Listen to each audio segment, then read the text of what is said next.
As I became an orthopedic surgeon over the last 25 years, I discovered something interesting. Our female athletes would have many more ACL injuries than our male athletes. These were discovered first when the NCAA, as well as the female basketball players in the pros, were watched when they would land after getting rebounds. When they would land with their legs more knock-kneed, while the male athletes would land with their legs more separated, a much safer way to land when you're protecting your ACL and trying to prevent anterior knee pain. Let's take a look at our athlete and see if she has any of these issues going on with her today. Our female athletes tended to land with their legs more knock-kneed. This knock-kneed landing tended to place more shearing stresses across the anterior kneecap, as well as, more importantly, their ACL. Landing with the knees coming in is very dangerous for their ACL and causing anterior knee pain. Landing with the knees in a more separated position is a much safer way of landing, and they can practice this by jumping off of boxes and landing in a much safer position. This will protect your female and male athletes from injuries. Let's try that with the landing in a better separated position this time. Perfect. Again. Again. Perfect. We laid our athlete back and we give them a little stretchy band. These are exercise bands that can be obtained either online or at your physical therapist shop, and you can come and see us for picking them up as well. This band is tied and they come in different colors which have different strengths. It's tied right around the knees, and then we have the athlete push apart against the resistance of the band. You're going to have them do several of these, 3 sets doing almost 20 of them. Go ahead and do those. Perfect. You're doing it nice and controlled, and what you're strengthening is the muscles around the hip. We're going to show you one more of these different exercises while doing it standing.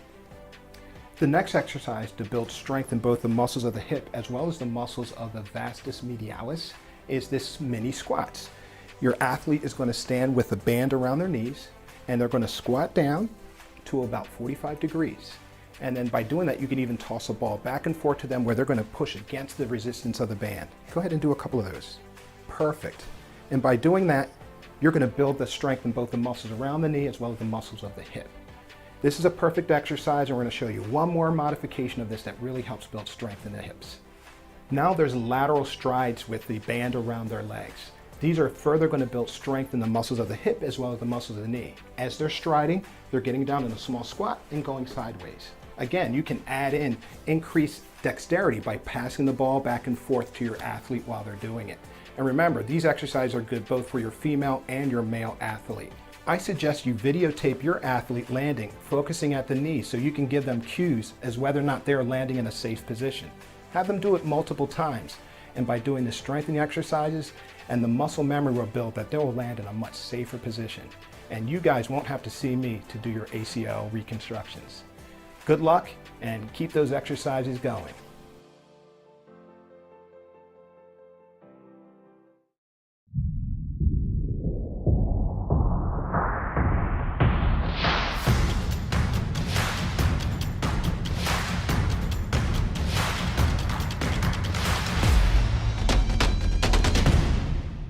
We live in a community that cares. We make sure everyone eats, everyone plays, everyone stays warm, and everyone is protected. We support our youth in organizations that teach the value of community and self-worth. We make strides against breast cancer every day. Together, in this community, we make a difference. RK Chevrolet, RK Kia, and RK Subaru, proudly serving our community since 1982.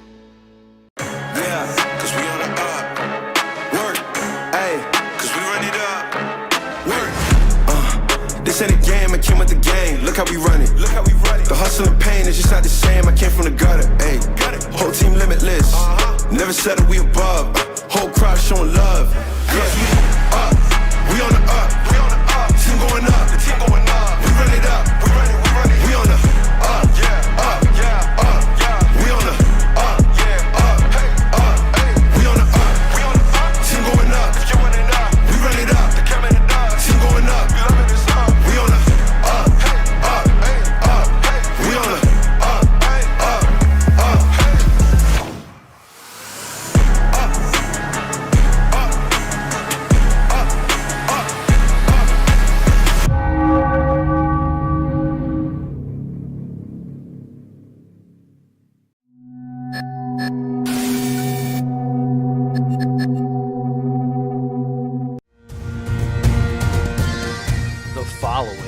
is a presentation of BFA Sports.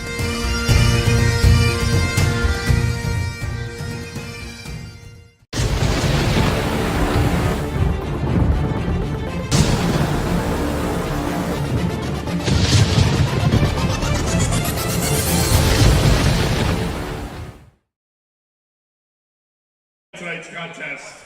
Now, ladies and gentlemen, to meet the starting Good lineups. evening and welcome. It is the nightcap of the 2023 Seagull Classic, day number 2. This is game number 9. Number 4.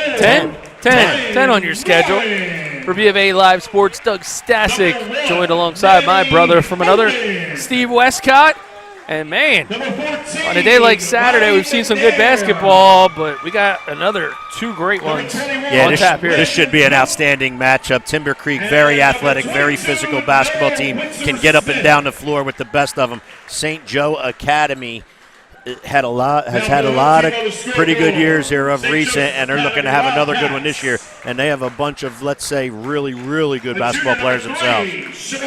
The tradition continues in the rodeo family. Paulie Rodeo Jr., the head coach of the Wildcats of St. Joe's. And Steve, we got Rodeo Senior coaching the game tomorrow. He's closing on in a big milestone, and there are some, I guess, forecasters perhaps in a very unique scenario. He's so close. Could it be rodeo versus rodeo for win number 1,000? No, it's not going to be that. However, I got news for you. Don't think that might not happen later down the road in some type of Cape playoff game, in that CAL playoff or the KCAL final, whatever that may be. I know there's a couple other schools out there like Mainland Regional, a bunch of them that are going to have something to say about that. But those 2 schools could meet up then. If Coach Rodeo tomorrow against Toms River North can get a W with the St. Augustine Prep team, that would be $9.99. And then he would be, or they would be home in St. Augustine on the campus there in the Paul Rodeo Gymnasium to look for he can do it on his own floor and get number 1,000 against Ocean City High School. So we've got to take care of some business. But speaking of taking care of business, it is Paulie Jr. leading the St. Joe's Academy starters tonight. Shamar Cook, Adrian Smith, Jared Demara, Arnaldo Rodriguez, and Devin Theophile. Yeah, and you're going to like what you see from the St. Joe Academy team because they can play. They get down, they play you hard, they get after it, and when they're getting up and down the floor and the ball's going in for them, they're awfully, awfully good. And for the Chargers of Timber Creek, they're led by Mr. Rich Bolds. Starting 5 tonight, Manny Holden, Brian Warren, Maddie McNair, London Pope, Noah Wetzel Smith, wearing number 22. That's your starting 5 for Timber Creek.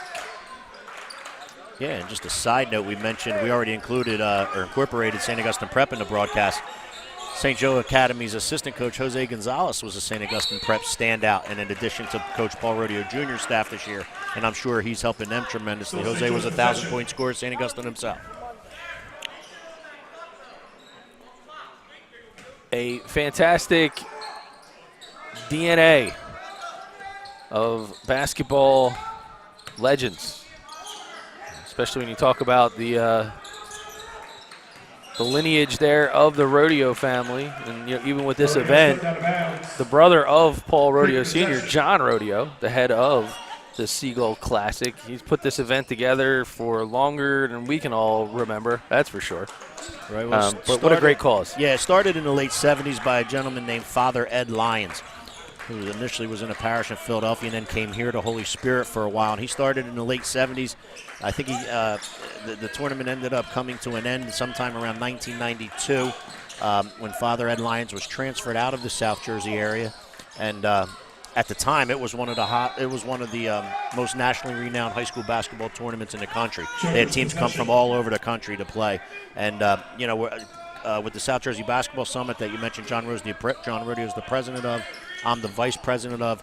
We're trying to get it back to that stature again, and this is our fourth or fifth year now in doing so. And scoring will open up for Timber Creek with Noah Weitzel Smith knocking down the jumper. Talking about Father Ed Lyons, my English teacher, back when I was attending here at Holy Spirit back in the early 90s. There you go. I didn't even realize that. And I'll tell you what, before he had passed just a year or so ago, Johnny was able to catch up to and find Father Ed Lyons, and he interviewed him in regards to the tournament and how can we make it better. Can you come down? He actually came down, and we gave him a ceremonial opening tip ball, stop the play, and what a great ceremony that was just a couple years ago. And unfortunately now he's passed since then, but. Yeah, well, it's a great moment, and hey, we're glad to have the tournament back in South Jersey at Holy Spirit High School, and we're looking to get it back to where it was as a nationally renowned tournament. Yeah, tons of great tradition, tons of great memories here on the campus of Holy Spirit. And for Father Lyons, he actually would, I would say, teach English class the way he would coach. So you would be, trying to work on your public speaking, and he'd be like yelling, "Come on, come on, right. Keep it coming, keep it coming." So, again, it's very cool that generations now have been able to enjoy the Seagull Classic, both as players, coaches, and fans. Yeah, it's good to have it back, and we thank everybody out there for not only tuning into BFA Sports, but for coming here and supporting the tournament. I remember coming here as a kid and watching Bobby Hurley in 87 and 88 play against teams from California, and before he went on to Duke, and packed houses and standing room only, et cetera, et cetera.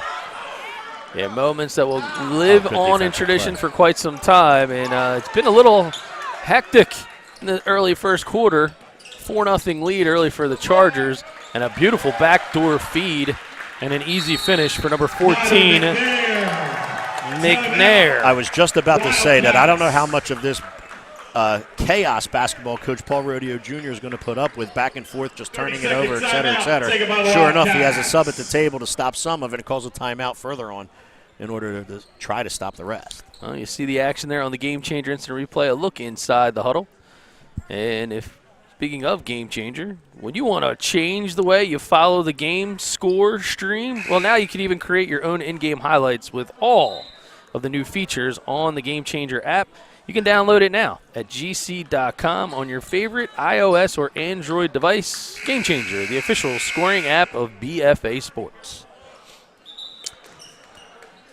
So a 6-0 on a NFL weekend. So yep. Did get some news that Kansas City Chiefs took care of business, but this is kind of a football start score, 6-0. I don't know if it was 2 field goals or they missed the extra point, but Timber Creek out in front in this one. 4:44 remaining in quarter number 1. Yeah, and that certainly wasn't the case in the last contest between Rancocas Valley Wildwood Catholic when it was 1-1. Yeah. That was not a football score. We had a game earlier today. I think it was Haddonfield and Hamilton. It was 2-2 after the first quarter. Yeah, it was. But I'll tell you what a good game that was, and the Hamilton Blue Devils came out on top. Possession belongs to Timber Creek as they tie it up. See Holy Spirit Spartan head coach Kyle Dine in the house. Spartan's going to host Pleasantville tomorrow night. That'll be the final game of the Seagull Classic. You and I will have that call. Game 18, if you could believe that, in one weekend. Brian Warren, he's got the basketball, the dribble drive, and ball be knocked away. Good defense underneath by Demara and number 23, Devin Theophile. Yeah, 2 really good athletes. That time, Demara comes from his block. The player on his block comes over to help out and block the shot. Both Theophile and Demara are really good athletes. That coach's box gotten pretty big. Yeah, it's certainly not. It's certainly not big enough to. Certainly not big enough to contain Paul Rodeo Jr. and it's not usually big enough to contain his father Paul Sr. either. I thought he was looking for a stat sheet down at the scorer's table. He was getting a Coke. He was so far out. Ball's knocked out of bounds. Possession will remain underneath for St. Joe's. Last words I heard him say were, "Can I get a soda and a pretzel?"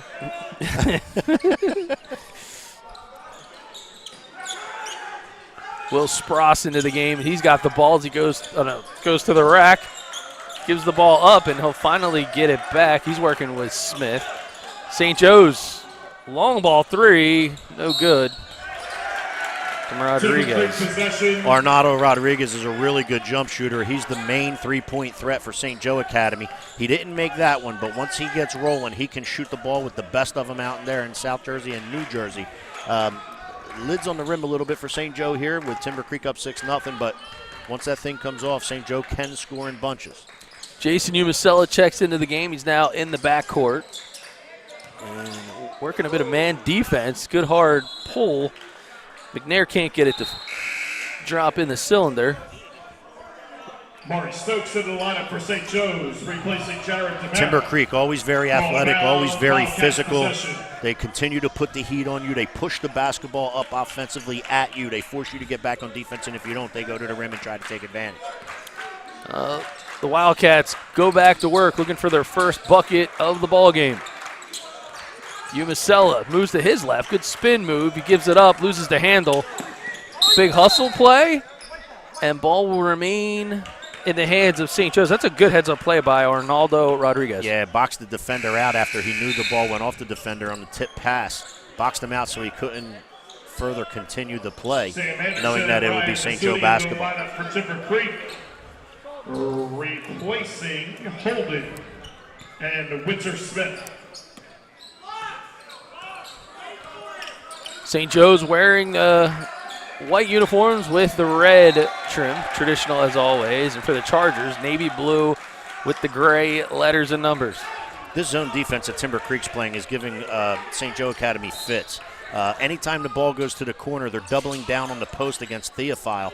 And St. Joe's entry for either a bucket by Theophile or a kick out for a three-point field goal to a guard are completely unavailable because they can't get it to him. Umasella called for a traveling violation. Didn't have exact change at the toll booth. Extend that ride.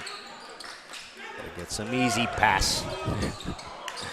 Three ball misses off the hands of number 3 for Timber Creek, and that is Ryan Nasuti.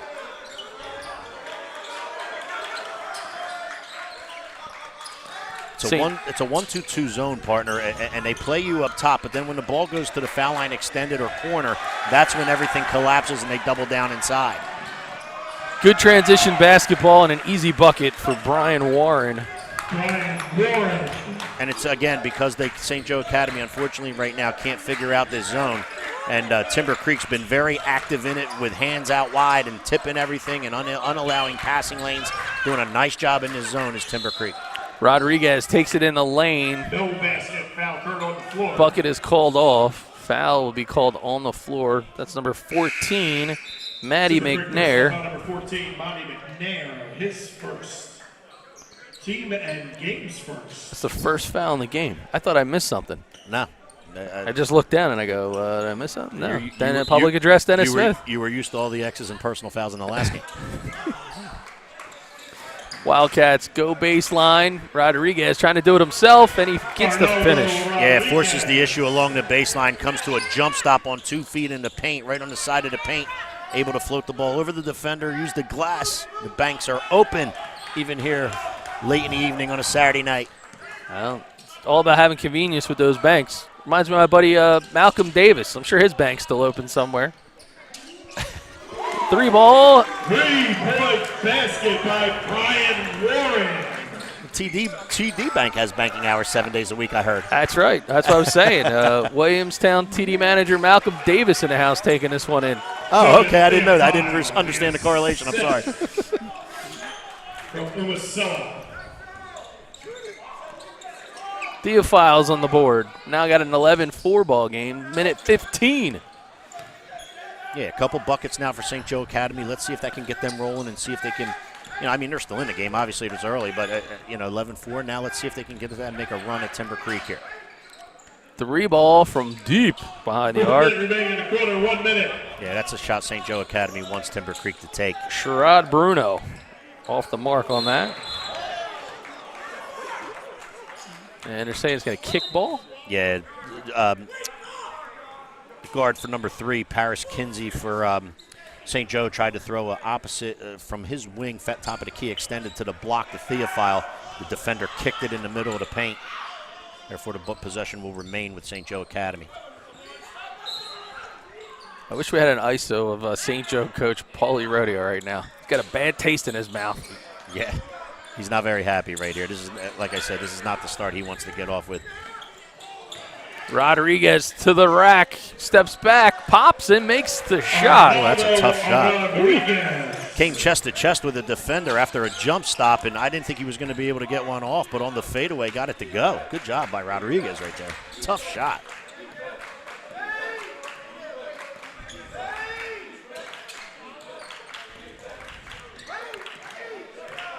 Out in front with the basketball is Sherrod Bruno.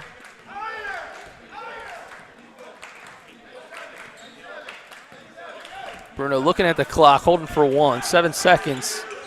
He goes for the drive, gets stripped. St. Joe's, Rodriguez.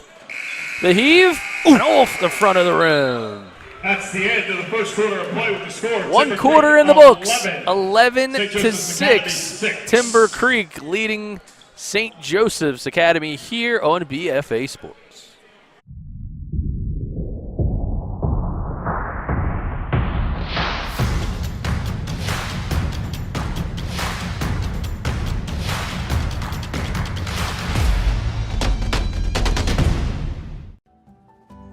When it comes to taking care of your physical wellness, maintaining good health of your bones and muscles, you want a team of doctors you can trust and who hold themselves to the highest standards.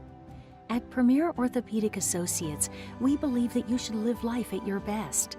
Our team of non-operative and operative orthopedic specialists strive for the highest standards, exceptional outcomes, and happiest patients. Come and experience the Premier difference. We live in a community that cares. We make sure everyone eats, everyone plays, everyone stays warm, and everyone is protected. We support our youth in organizations that teach the value of community and self-worth. We make strides against breast cancer every day. Together, in this community, we make a difference. RK Chevrolet, RK Kia, and RK Subaru, proudly serving our community since 1982. 8 minutes on the clock for quarter number 2. Timber Creek, 5-point lead. St. Joe's off to a little bit of a slow start, but they managed to answer back, and we got ourselves a ball game. Yeah, they got some things accomplished for themselves there late in the first quarter. Got themselves back in this contest, and they're going to continue to do so here. Oh, that's a heck of a start to the quarter as Shamar Cook goes to the basket here on the game changer replay. Takes the ball from the left wing down the baseline, dribble drive baseline side, gets the bucket to go, draws the foul. Going to the line for a traditional three-point play. Foul charge to Brian Warren.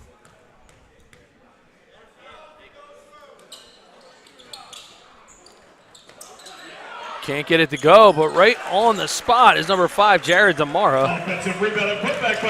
And I told you when St. Joe Academy scores, they can score in bunches. This is the lead that was once 8-0 is now 1-point lead at 11-10. St. Joe gets it rolling. They can play with anybody. They really can. It's like the association, Stevie. There's always a run. And a wave off the shot, and that's an offensive moving screen call. Yeah. Again, it's the dribble. It's the ball handler's responsibility to go shoulder to shoulder off that screen, so a cheap or a nonsense foul, ticky-tack foul doesn't happen. And when you don't do that, the screener is confused as to whether or not he needs to step and still screen, or are you going to spin and go back off his screen and not use it? So a lot of times he steps and picks up the foul just like he did there. Nasudi's first, team's third. Still a 1-point game, 7-11. And the way this tournament might go tomorrow, it might feel like we are here for 24 hours. They're always open. I'm just praying everything can try to stay on time tomorrow. With 7 games here today, this game right here, this last final game only started 15 minutes later than its original time. So if things can go like that tomorrow, which is what we're praying for, it'll be a great day. Yeah, long day, but great day. All right, listen, great job by everybody involved, the committee, the officials, the coaches, the players, the fans. Everybody's been very expeditious going about their business between games, and it's been awesome. Hard bucket attempt for Warren, not going to get it. St. Joe's on the move. A little bit of contact, and even there's bodies flying, nothing worth calling. Yeah, I'm not sure what happened here. Possession. Yeah, thrown out of bounds. He caught the ball on the sideline.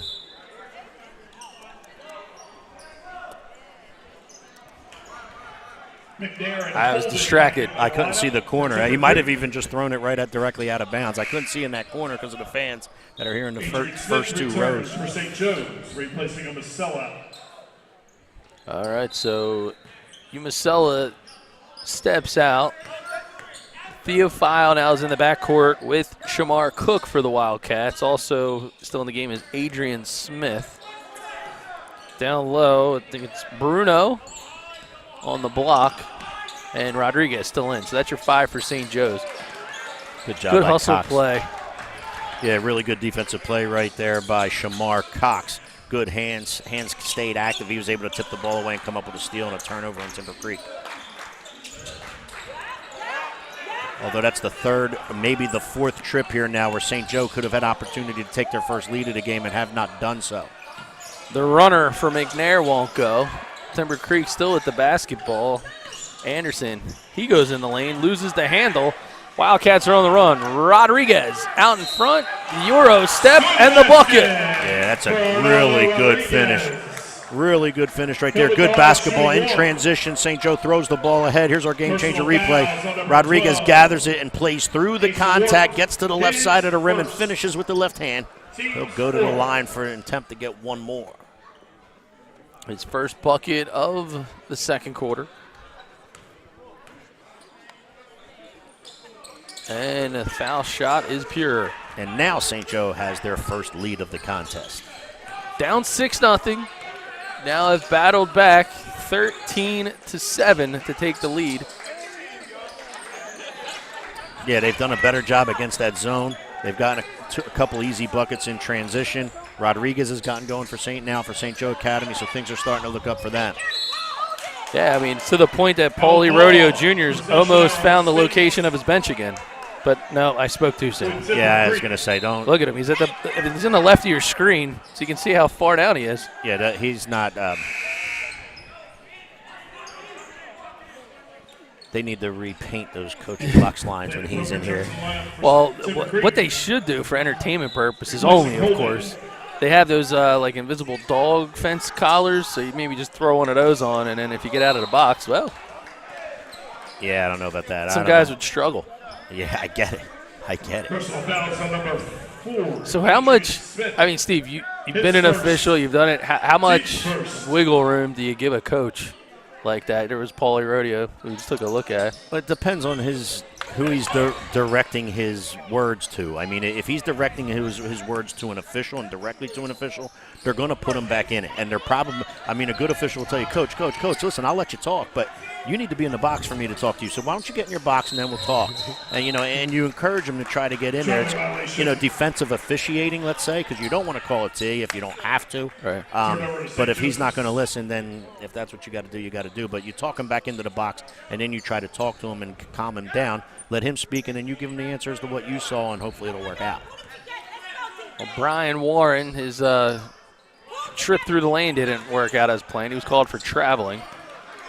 5:06 remaining in the first half. St. Joe has made this run because they've really picked it up on the defensive side. It was 8-0 with 4 minutes left in the first. Now here we are 8 minutes later, and there's only 3 more points on the board for Timber Creek. So St. Joe Academy is up the ante defensively. St. Joe's will call the timeout. Paulie Rodeo Jr. will talk it over with his squad. Taken by the Wildcats. And don't let back pain or knee strain keep you out of the game. With 8 locations throughout South Jersey, Premier Orthopedic will get you off the bench and back in the action. From discovery to recovery, now including physical therapy, Steve. Call or text the Premier team at 856-690-1616 for same or next day care. There you go. Dr. Dwyer, unbelievable at what he does, and his fellow team of surgeons and doctors are wonderful as well. The facility's just unbelievable. And if you're in need of a surgeon or unfortunately not feeling well to do some kind of injury, that's a really, really good place to go to. Timber Creek trying to get an extended timeout. 2 for 1 on this Saturday.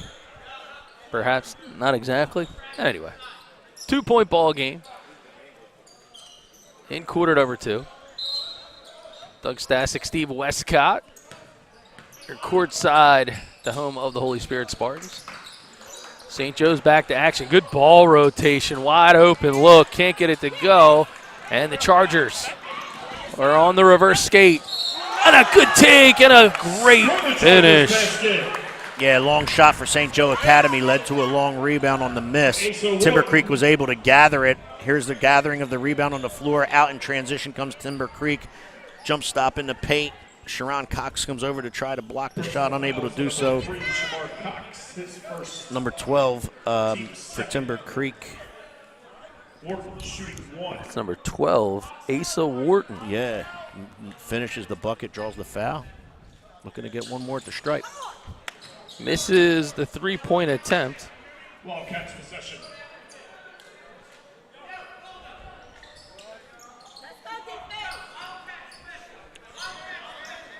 His first bucket of the game. It's a tie one now.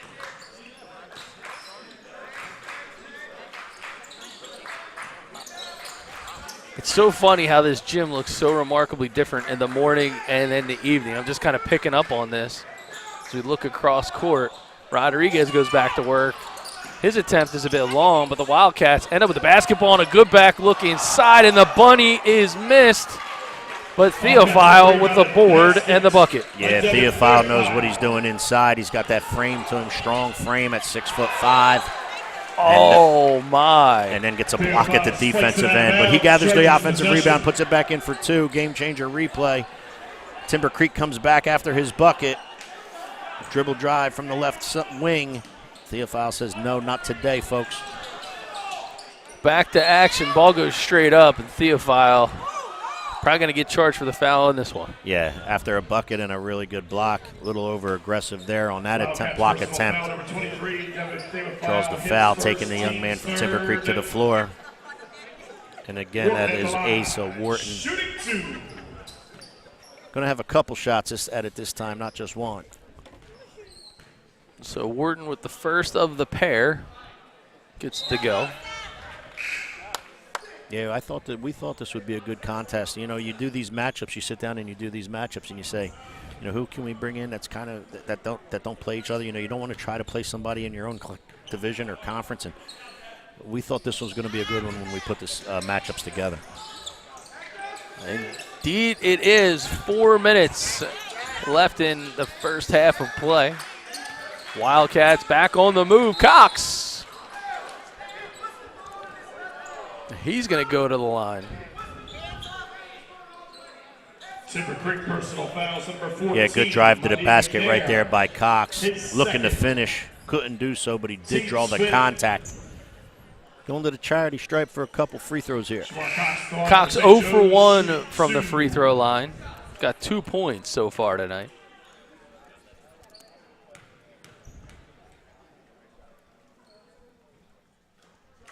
Count the first one.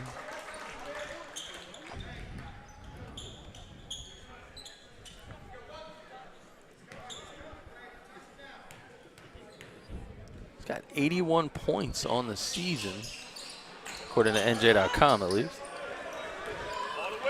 Timber Creek. I think they've played 10 games or so, so now that's, what, about 8 a game, which is what he's on pace for here, I believe. Asa Wharton had missed that runner. Timber Creek gets a couple opportunities, and Wharton ends up with the basketball. He's going to try to reset the offense. Good ball movement by the Chargers. Good job on the offensive end, staying active on the offensive glass, rewarding themselves with not only a second, but I believe this is their third attempt here on this offensive possession. Anderson has the basketball, and a 30-second timeout called by Rich Bolds. 30-second variety. So we talked about 7 games today, 9 tomorrow. Yeah, if you're looking for appliance services, if you have home appliances that need repair, Cape May, Atlantic, Cumberland County areas, call Matt Ulmer. Consider Ulmer's Appliance Services for any of your home appliance needs. As I was saying, 7 games tonight, 9 tomorrow. The reason for that is because we had to move a game between Mainland Regional High School and Elizabeth High School from North Jersey. If you get a chance to check that game out tomorrow on BFA Sports, the head coach of Elizabeth is a He's a treat. First of all, he's one of the most outstanding coaches in the state of New Jersey. He was when he was at Linden. He certainly is now still at Elizabeth. Has a couple state championships under his belt, TOC final under his belt. He's the real deal, but he is a character. He is a treat. You'll love his animations in his scene in here tomorrow. He's fun. Traveling violation, St. Joseph's possession. Medee McNair had a little too much fun in that move as he was called for the extra step. Mike Gill and Mike McGarry. So 97.3 ESPN and Atlantic City Press combining to call that one tomorrow. There you go. You just reminded me we're going to have to get an extra camera on Coach. He's a great coach and a great guy, and he's fun. That's a 3. Rodriguez continues to be the catalyst of the St. Joe offense.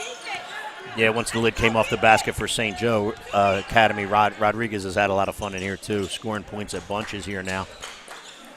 St. Joe's was down 6-0 if you joined us a bit late, but they've stormed back and now out in front. And they've controlled the pace of this game for the better part of quarter number 2.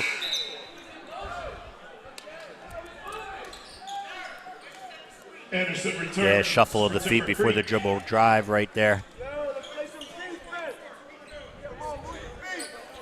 Sammy Anderson back into the game with Ryan Nasuti. 3 ball from Rodriguez. Yeah, I'm telling you, I think you heard me mention in the first quarter. Once he gets going, once he makes one, look out because he can make 7 or 8 in a row. He is a really good shooter of the basketball, and when he heats up, he can rack up points in a hurry. So Rodriguez gets the 3. I thought there might have been a timeout called on the floor, but the official went over to the scorer's table. 2 players, I think, got together a little bit. He wanted to calm everything down, so therefore he delayed play. Wanted to tell both coaches and benches to kind of quit the nonsense, if you know what I mean. The old Bismarck Key treatment. Just a friend. Correct. Our buddy Mike Gill, if he's watching, I can only imagine a text is imminent. Oh, it's coming. That line. The text is coming. Oh, nice take by number 4, Brian Warren. He goes to the rack, gets the bucket. It's going to count. And that foul will be charged to Devin Theophile. Yeah, game-changer replay right there. Good drive. Comes to a jump stop, able to gather himself and go up strong. Finish through the contact. Make the bucket. Gets one more at the line. Replacing Theophile. Score the basket for Brian Warren. More importantly, from the St. Joe Academy side of things, Theophile picks up his 2nd. Coach Paul Rodeo Jr. going to bring him to the bench so he doesn't pick up a 3rd one here. With only 2 minutes, little over 2 left. Rodriguez launches another one. It's off the mark. Timber Creek trying to pick up tempo. Nasuti has the basketball. He's going to try to work it back around. Ooh, got away with maybe an extra bounce there. It's going to be Brian Warren working out in front with Anderson. Yeah, we talked about how good of a shooter Rodriguez is. When he's feeling it like he is right now, he'll shoot it from the parking lot, so you better cover him quickly. Anderson. Personal foul number 13, Orlando Rodriguez. Gonna his first.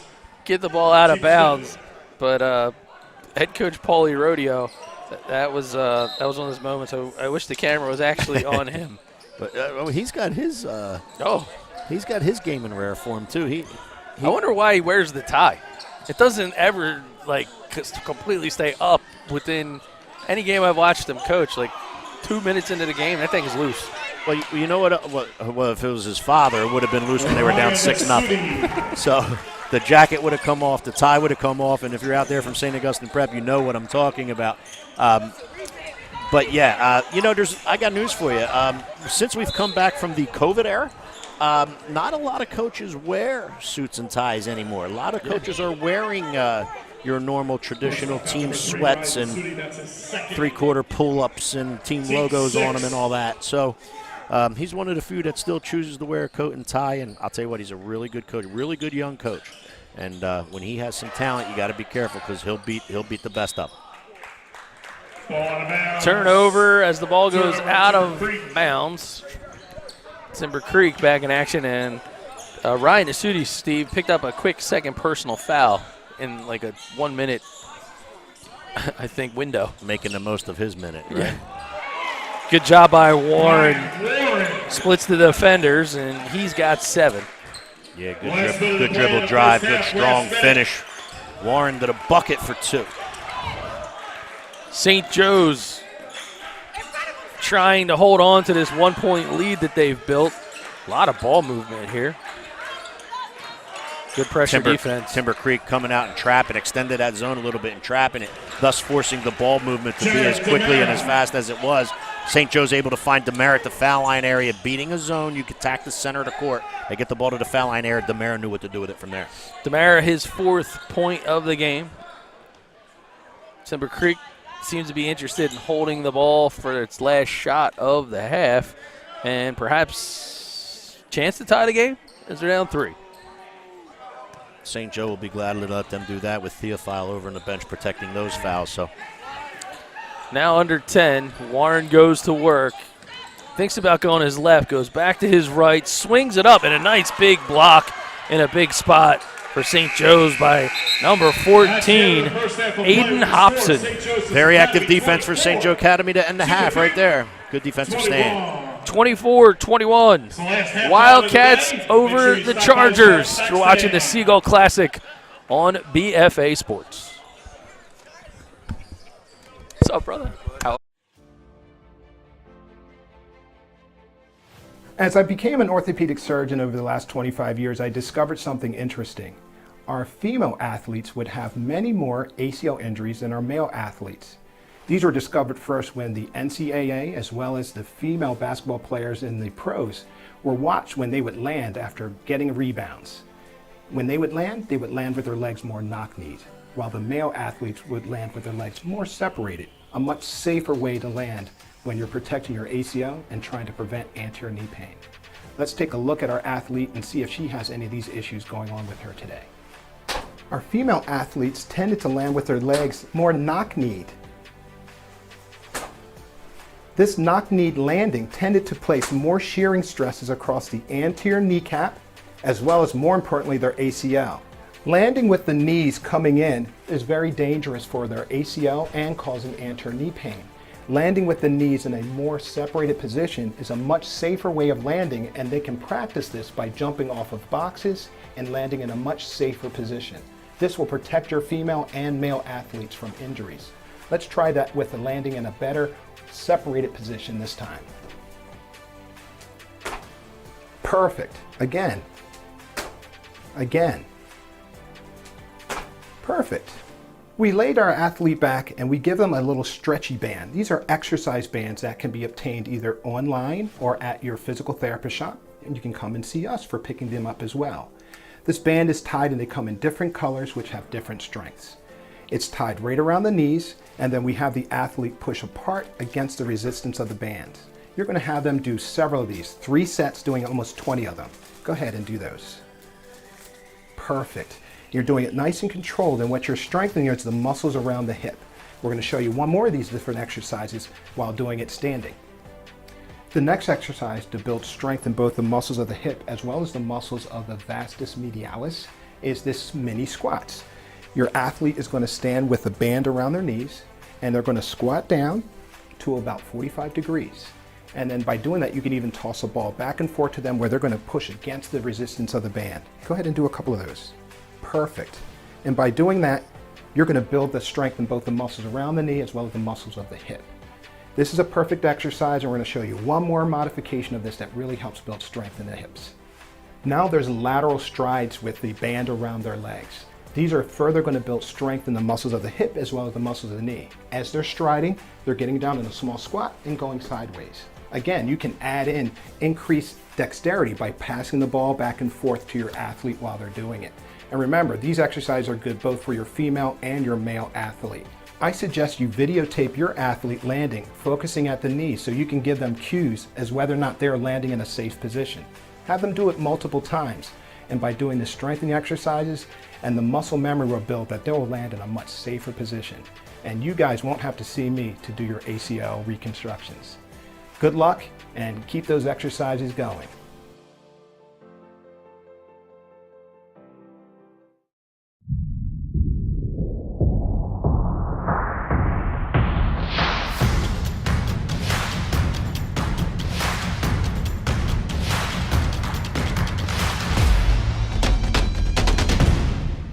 We live in a community that cares. We make sure everyone eats, everyone plays, everyone stays warm, and everyone is protected. We support our youth in organizations that teach the value of community and self-worth. We make strides against breast cancer every day. Together, in this community, we make a difference. RK Chevrolet, RK Kia, and RK Subaru, proudly serving our community since 1982.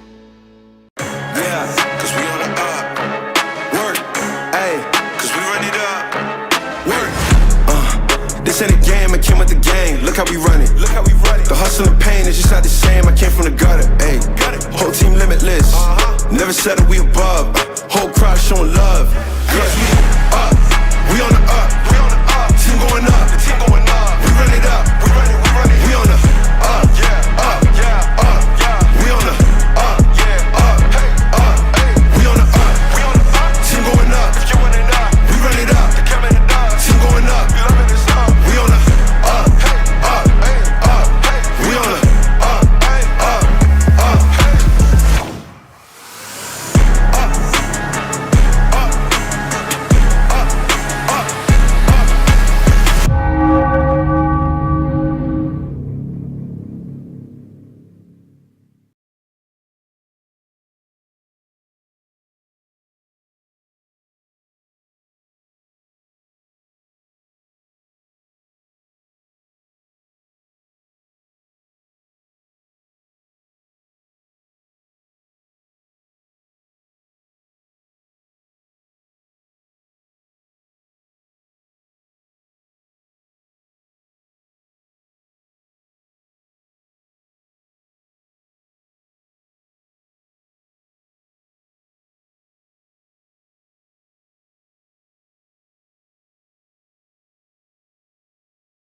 second half of the sixth game of the day here on seventh.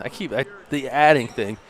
Well, I assure you, I got a great education here, Holy Spirit. We've had so many numbers run through our heads today, especially me in between doing the games here with BFA, going over and doing the scorebook. The numbers get easily messed up here today, so excuse us out there if you're listening. All right, so we're back in action. You saw number 13, Arnaldo Rodriguez. He's got 13 points to lead St. Joe's Academy. And a big part of the reason they're ahead now, 24-21 after falling behind 6-0 to start this contest back, 16 minutes ago on the clock standpoint at least. Just talked to Johnny Rodeo. He may add one more game here tonight. Oh, that'd be good. No, partner, I'm just kidding. Who are we playing? Who are we playing? Open gym. We got next. As long as someone stops and gets some adult spring water, I'm good. That's it. And that's a good three-point attempt from Adrian Smith, his first bucket of the game. Good opening set up coming out on the offensive end for St. Joe Academy. Good perimeter ball rotation. Smith finds himself open for a three from the left wing right in front of his own bench. 6-point advantage now for the Wildcats. Brian Warren with the basketball in his hand. Directing traffic, and Steve, is this a 2-3 zone? Yeah, it's going to be interesting to see next trip if they come and want to match up out of that a little bit. Coach Paul Rodeo, and knowing him and how he coaches and his style of coaching, he doesn't sit back in zones too often. He's either going to match up with it or maybe trap out of it or do something like that. He's not going to just sit back on his heels. It's not what he believes and not how he runs his defenses. Which the Eagles would take after him a little bit and come after somebody tomorrow. Yeah. What do you think? Hey, it can happen. All right, and they're back on the run. Timber Creek going the other way. Timber Creek, what a finish. Yeah, defensive turnover. Timber Creek creates a defensive turnover. Gets themselves in transition. Defense in the fast break basketball, scoring at the rim. Great way to play the game. Weitzel Smith, he's got 6. Started off hot, scored the first 4 points for Timber Creek. Now another 2-point contest and a deep three, but that one's off the mark from Cox. Wow. Board pulled down by Damara. Did I mention shoot it from the parking lot a little earlier? It did. That one was damn near. Yeah, usually it's, Wildwood's the one that says watch the tram car, please, but I get it. They played before. I get it. Timber Creek still in this 1-2-2 zone. And again, once the ball gets to the foul line extended or down into the corners, when it collapses, make your only pass really perimeter rotation. They're trying to cover up on Theophile inside. Theophile now with the basketball. Looks inside. Damara switches to his left. His spinning move can't finish. Theophile with the board. And they call with the travel. Violation, turnover to the Chargers. Yeah, unfortunately for Damara, that didn't go, but he's really athletic, can really get off the floor. Has a nice, strong frame to him. Must have been hitting the weight room a little bit. He couldn't get it to go. Theophile collects the offensive rebound and walks as he comes down to the floor.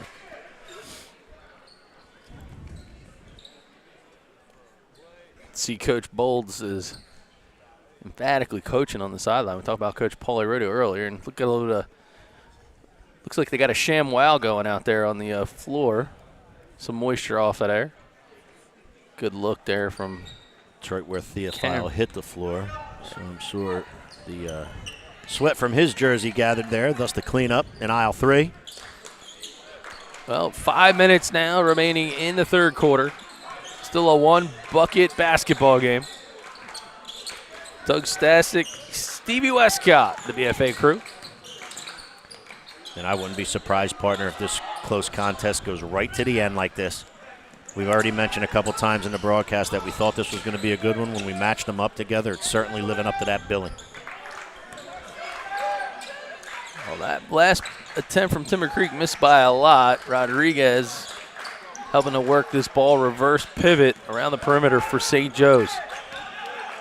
From an offensive standpoint, I'd like to see St. Joe flash somebody to the foul line area. You've heard me mention before in color commentating games, a good way to beat a zone is 2 ways. Either the short corner, which is in between the paint and the corner on the baseline, or right at the foul line area. The foul line area for St. Joe is open if they want to flash somebody there and attack that zone that way.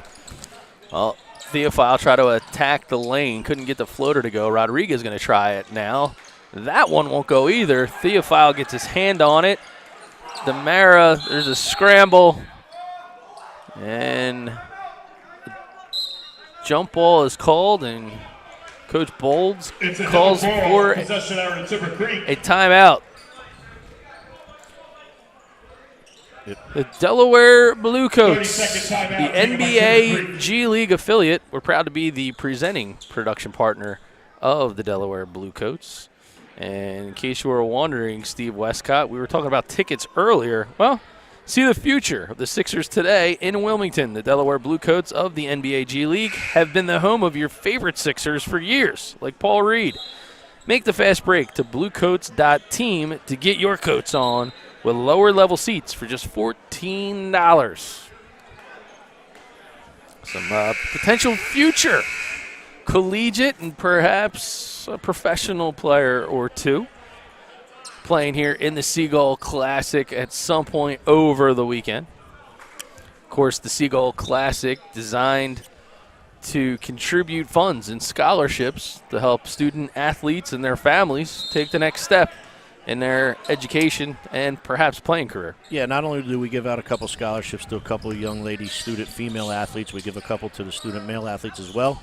And we try to pick the kids that, wouldn't already be obtaining a scholarship, like the unsung hero type kid that still may want to go through and maybe find themselves at a Division III level, et cetera, and help them be able to afford the expensive way these days for them to go there. I'm not telling you anything you don't know. No, nothing. No such thing as a free lunch, and free educations are hard to find. So any way you can help contribute to that bottom line and make a difference in a young person's future life, why not? We also honor 6 people. There's 6 different awards at our banquet that we give awards out to of people that have had certain areas of a good year throughout the year. And they're in name and memory of a lot of people that have been legends in the South Jersey and especially Cape Atlantic League basketball area from Cumberland County, Atlantic County, and Cape May County. So those awards are special to us as well. And that's a fun night when we all get together for that banquet.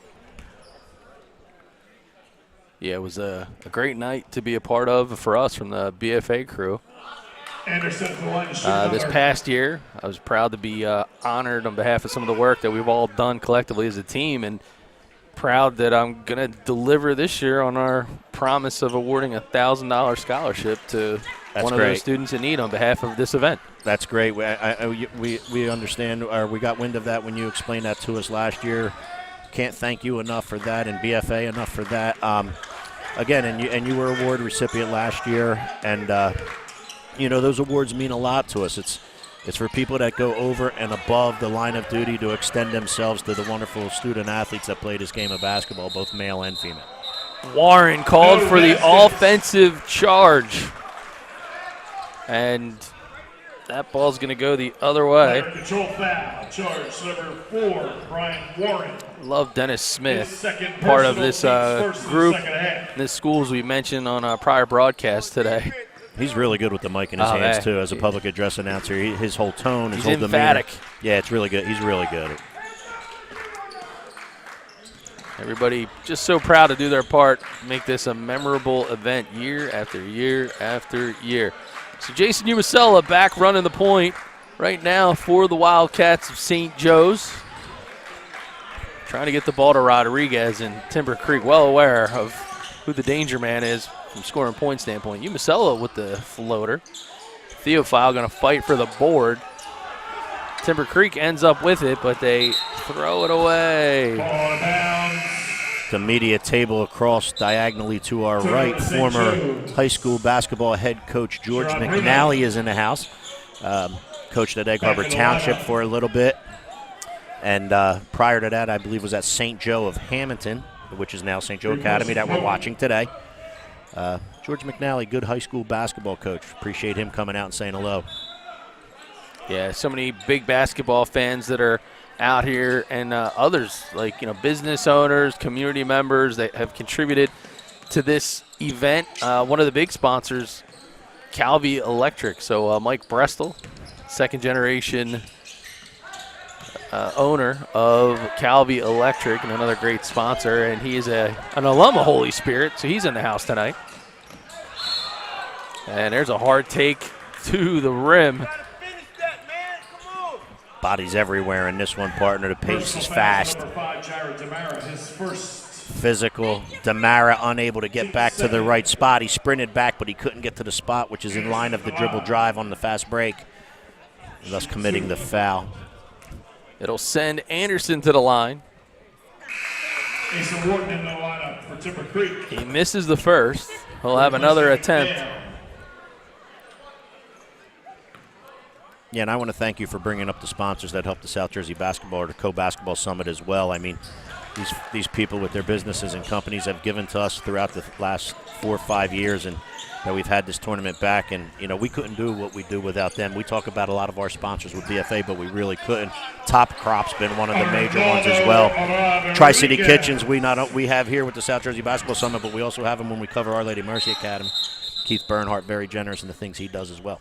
Yeah, Keith Bernhardt, a great friend of ours at BFA, been sponsoring so much from the student-athlete scene. And tomorrow we'll have a good chance to perhaps gather up the names of all of the sponsors for the Seagull Classic and roll through them a bit more during our broadcast. Because, again, you know, I look around the gym here, and you said Top Crop, the Donio family out of Hamilton.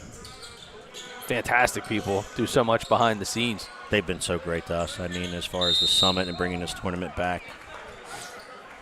Timeout is on the floor, called by Coach Bolds. 29-27, still a one-bucket basketball game here on BFA.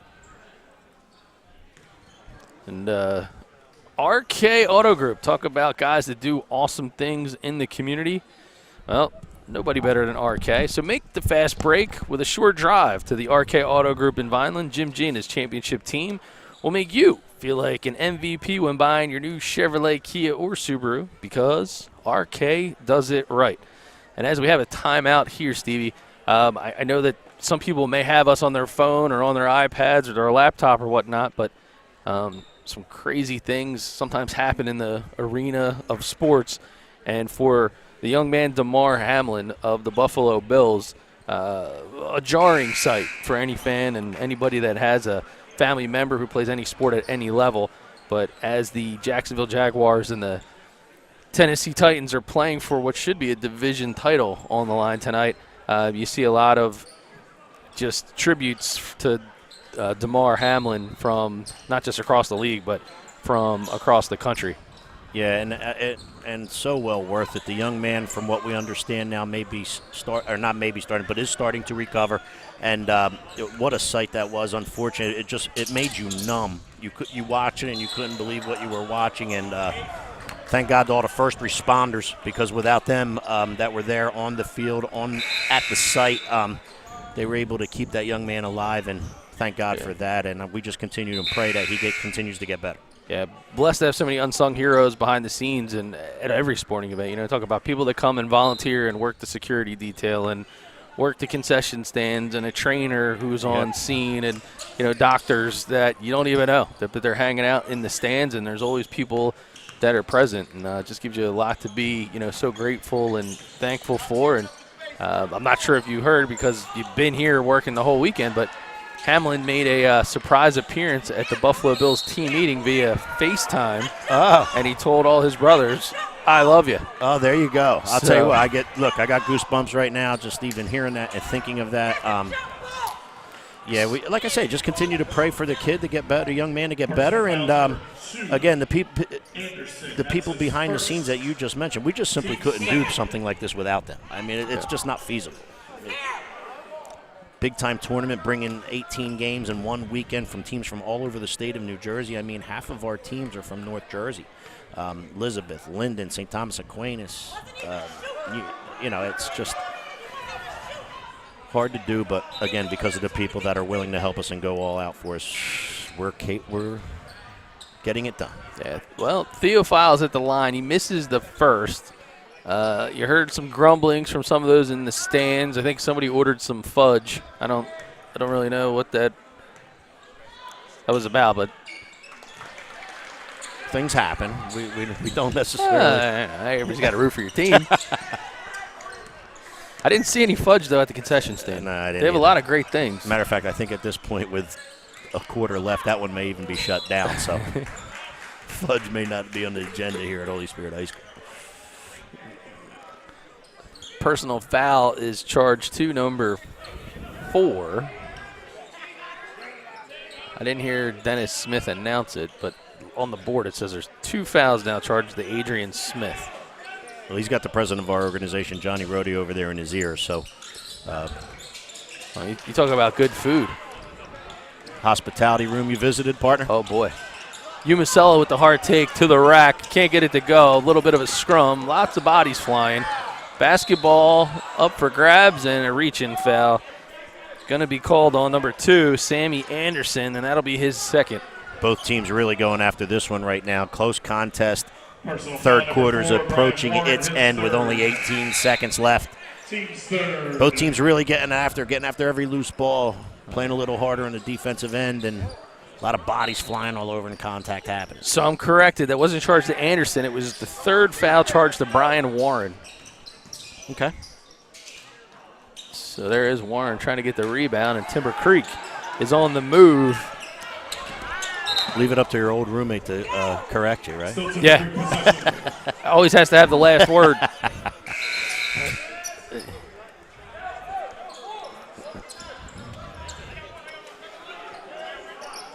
Three-point lead here, right? Partner for St. Joe, 30-27.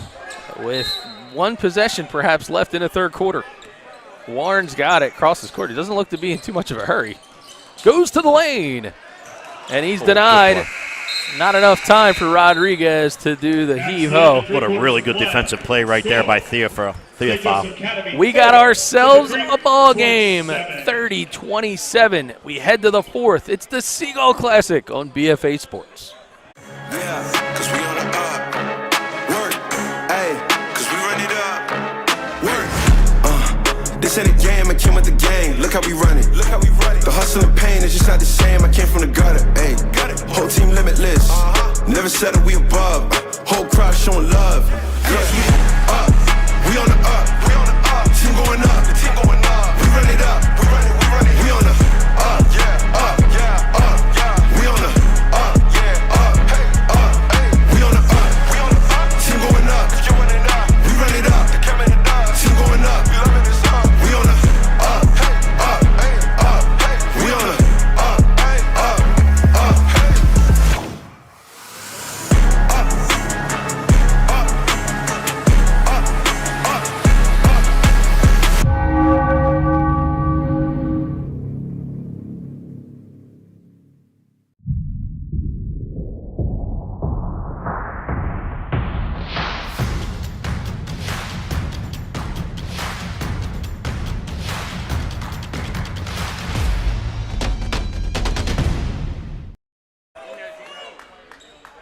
30-27, quarter number 4.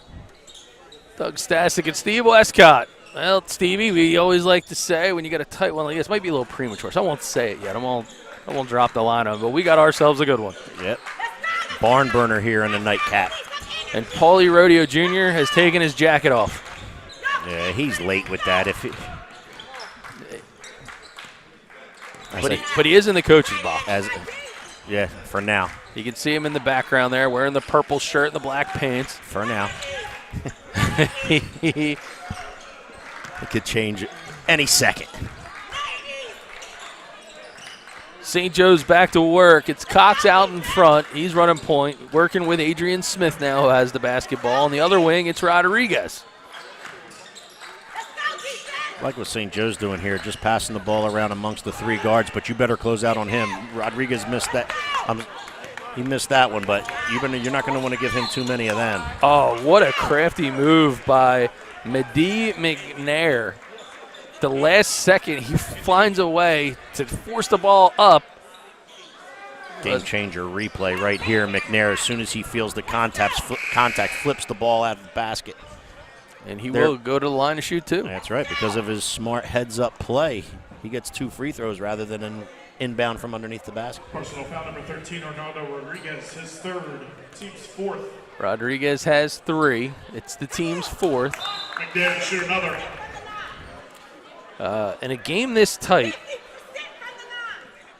got to look back at the scorebook and think, how did we do from the line? Yeah, free throw's such a major part of any basketball game, and Timber Creek has certainly missed their fair share here tonight. Statistician up above us to our left says they've missed at least half of them, 50%, she says. But you can go get your accurate stats on GameChanger.com, GC.com. 2 for 7. Okay. 2 for 7.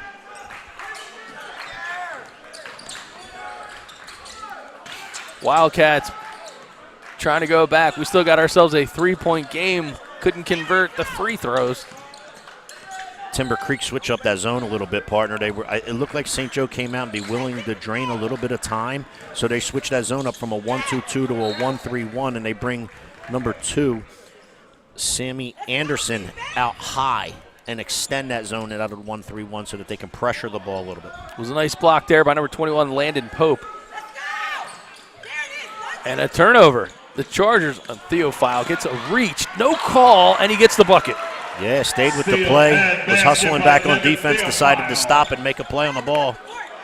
A big bucket as the clock passes 6 minutes and counting in regulation. The Wildcats with a 5-point advantage.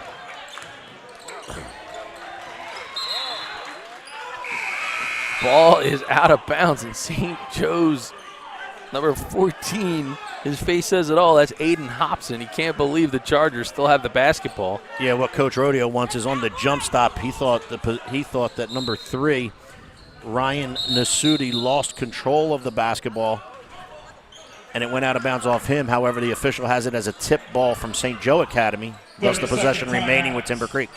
30-second timeout is the call on the floor for Timber Creek in this 5-point contest. So we will keep it right here. And if you're looking to keep your appliances in perfect running condition, whether or not you own, rent, need service or more, Ulmer's Appliance Service down here in the Shore area. Matt Ulmer and his team happy to serve you. Either book an appointment in advance or give them a call in an emergency. Matt Ulmer and Ulmer's Appliance Service, also the leader of the Cape Atlantic League Live YouTube channel. They covered all 3 games last night. Thanks, Matt. Doug Stasic, Steve Westcott, BFA Sports. Be sure to hit the like and subscribe button. Get the alerts for all the action and more, like one of the 8 contests that we have on deck for tomorrow. Those all start at 10 a.m. Going to be another action. Actually, believe it or not, and I'm not making this up this time. Actually, it starts at 8:30 a.m. There's a 8th grade basketball game in here at 8:30. Oh, I did not know that. Yeah, I just found that out myself. Okay. Our director of basketball operations, Steve Selby, who we mentioned earlier, has an 8th grade in here with his 8th grade team that he coaches. All right. 5:41 Personal foul number 14, McNair, left his in third. regulation. Team's 4. Mehdi McNair, Manny Holden returns. his 3rd. Team's for Timber 4th. Creek. Manny Holden checks back in for Timber Creek as well. So it is Holden, Warren, Pope, McNair, and Anderson on the court for the Chargers. Timber Creek's in that 1-3-1. However, off the inbounds of St. Joe Academy, they extended it all the way out to 3-quarter court. Looking to put a little more pressure up top on the perimeter passing, guard-to-guard passing by the St. Joe Academy. Ball out of bounds. Turnover to the Chargers. Another opportunity for Timber Creek to cut into this 5-point lead as we approach the 5-minute mark. Warren to his right, guarded by Cox. Shot won't fall, and it appears he will go to the line. Personal fouls number 3, Shamar Cox, his 2nd. Team's 5th. Shamar Cox Ryan picks Warren up the on foul. line for the Chargers. Shooting 2.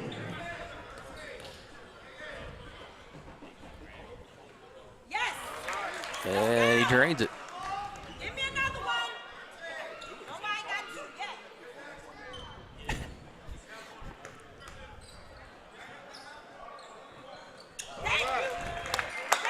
You got one of the moms from Timber Creek, and it sounds a lot like reminding somebody to eat their vegetables. Yeah, I know. When you're shooting the free throws. You might have heard me chuckle. I apologize for that, but she was saying that none of the players on Timber Creek has gone 2 for 2 yet. Ball in and out from Rodriguez. We got ourselves a 3-point contest. Timber Creek could tie it up with a trip down the court this go-round. 2-pointer, good. Warren pulls up from just inside the arc. Yeah, good job in transition there a little bit. Warren finds himself open, raises and drains it. 3 ball off the mark. Smith had a good clean look at it, couldn't get it to go, and now the Chargers with a chance to take the lead for the first time since quarter number 1. Yeah, Brian Warren right there. Little hesitation moves, little stutter step, foul line extended, drew the defender because he thought it was going to be a pull-up. When the defender came, he just dribble drive right by him and finished with the right hand. Some momentum swings. You see it here on the Game Changer instant replay. Yeah, good finish after the hesitation step. The hesitation step caused the defender to come. Brian Warren went right by him. The first lead for the Chargers since the second quarter. They had the lead 11-6 after quarter number 1. Came back they gave up the lead, that is. After quarter number 1, it's been St. Joe's out in front, but a tight battle. And now with 3:48 left, this is anybody's ball game. We said this one could go down to the wire, and here we are. Anderson out in front. He's working with Warren. Warren is now giving the ball up to McNair. Theophile and Demara down low for St. Joe's on D. Warren picks up his dribble. That one's going to be short and trying to save the ball, but it goes into the hands of St. Joe's, and Rodriguez is on the run. Oh, good left. Rodriguez in transition, comes all the way down court. Nobody stops the basketball. He's able to get all the way to the left-hand side. Float a little left-handed layup up. Game Changer replay just past the defender. Float the little left hand up. Timeout. A playground special as they seesaw back and forth, and St. Joe's now takes the full timeout. Taken by St. Joe's Academy. So taking a closer look at the stats here, Stevie. Well, when you want to change the way you follow the game, score, stream, and now even create your own in-game highlights, you can do it all with the new Game Changer app. Download it now at gc.com on your favorite iOS or Android device. Game Changer, the official scoring app of BFA Sports. And for St. Joe's, 17 points for Arnaldo Rodriguez. And for Timber Creek, 15. Brian Warren leads all of the Chargers. So now we can say, Stevie, down the stretch they come. Yeah, horse racing term. Is our buddy Chris Milam in the house tonight? Chris Milam is not here. However, Chris Milam used to be an assistant until about 2 years ago for St. Joe Academy and coached with Coach Paul Rodeo Jr. But Chris Milam is not in the house tonight. But certainly a one-liner he'll appreciate with his affection for the horse racing industry. Owner of racehorses himself. All right, 3 minutes to go. 34-33. Oh, nice take to the hole there by McNair. Can't get it to go. And now St. Joe's on the move, holding on to a 1-point lead. Smith and Cox. I was just about to say, the defense hasn't come out and extended itself like it was. There's the foul line area that I thought St. Joe may want to attack. Chargers now trying to force the movement around the perimeter, not giving up anything inside. Warren comes out to check Cox. He finds Demara for 3. That's off the mark. Warren pulls down the board, trying to force the numbers. 3 ball from Anderson. Yes! Good transition basketball. Ball comes passed up the court, not dribbled. One pass to the center of the court, second one to Anderson, and down went the 3. 5 points for Anderson, none bigger than the 3 he just drained there. Here comes St. Joe's, and Warren got ball, but they're going to say he also got a piece of the arm. Take a look at that 3-ball clutch Personal foul on number 4, Brian Warren. from Anderson. Cox just couldn't get out in time because it was a 3-on-1, so he had to stay home and stop the ball rather than let it get to the rim. And on the kick out, Anderson certainly knew what to do with it, and he knocked it down from the corner. 2:03 to go. Timber Creek now with the lead. 36-34.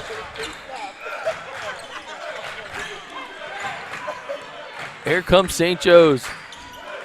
DeMara in the corner. He's trying to work it back and forth. Cox now throwing a almost double team out in front. They deny the basketball, finding Theophile inside, and the big man forces his will. Yeah, good job. Good find. Theophile certainly goes up strong and finishes. Euro step. That one's denied. A big block down low. Oh, a nice heads-up play, but St. Joe's going to hold on to the basketball as this one is tied. Madi McNair tried to get the Euro step going for him. Blocked. He Euro stepped right into Theophile. Turned it away. Make sure you know when you're playing the replay because we're talking about something else, and if we're not looking at the replay, we don't see it. All right, here we go. 120. Zone from Timber Creek's back to a 1-3-1 now. A lot of trust to have Cox running the offense. He's got Rodriguez now up top on the wing. DeMar looks like he's setting up for a shot on the backside, Steve. Yeah, this ball's going to primarily stay in the hands of Cox and Rodriguez right now, and Paul Rodeo Jr. is going to rely on them to make the best decision on behalf of this squad. Rodriguez forces one in and out of the cylinder. That wasn't and the it's one. tie contest under a minute. Here comes the Chargers and a critical hustle play. What an unbelievable play by Cox to keep the ball alive. Rodriguez, he's now got it. 35 seconds as the clock melts. Taking it to the hole as Cox kicks out to the corner. DeMara ends back up with the basketball. And they're going to try to settle things down. And Paulie Rodeo, head coach of the Wildcats, is calling a timeout. What action we have going on right here. It wasn't the greatest shot selection from Rodriguez. He kind of drove amongst a couple of defenders, barely even got the shot off, let alone make it. However, in transition, Timber Creek comes down. Cox ends up coming up with a tip. Not only a tip, but gathers it, saves it in bounds. Back comes St. Joe Academy on the offensive end. Yeah, that was a clutch play. I mean, you talk about the hustle going all out for your team. Nothing better when you look at it in that capacity, that's for sure. So we'll reset the thing for you. Scoreboard up. It's a tie game. As it's 36-all with 25 seconds here on BFA. It's a really key situation. So if you're Paulie Rodeo right now, you call the timeout. Are you holding for the last shot, or are you just looking for the open one? It depends where the open one is coming from and who it's coming from. If Rodriguez gets an open look and he's in rhythm and can knock it down, then, yeah, you're going to want that one. If you get Theophile down in the post and he gets a good seal on somebody where he can go to the rim strong and either score, draw, foul, yeah, you want that one.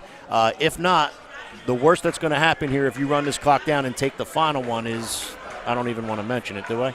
Am I even going to go there with this one, Brian? Hey, listen, man, the way this one is going, we've had some really good basketball games here. They're trying to reset, and you can appreciate there's a lot of emotions there, but some of the officials are just making sure the guys know, hey, focus on the game. Focus on the game. All right, so here we go. Timber Creek still in the 1-3-1. 3 guards up top. Cox for St. Joe Academy. Cox, Rodriguez, and Umansella.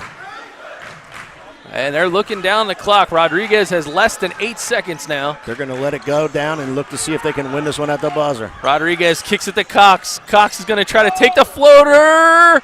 Can't get it to go. And we are going to overtime. 36 all here on BFA. Put 4 minutes up on the clock. Hey, try to run that.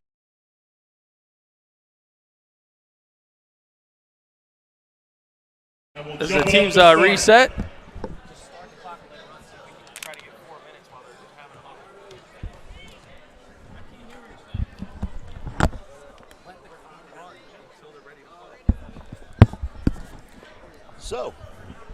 So we're resetting here on BFA. So the overtime clock not built into the board. So we're going to try to get things set up. Might not show a clock on the screen, but we'll keep you abreast at kind of what we got going on. So 4 minutes are the overtime rules. Kind of funny when you look up at the board in the gym, it says period 5. Yeah. Because there's no overtime on most of the high school scoreboards. I'm not used to a lot of schools doing that. Usually they just leave it because technically, by rule, I believe the overtime period is simply an extension of the fourth, not necessarily a quarter in itself. Yeah, so we're going to take the clock off of our scoreboard. We'll keep you abreast at the time frame, but it is 4 minutes. 32 minutes wasn't enough to decide a winner in this one.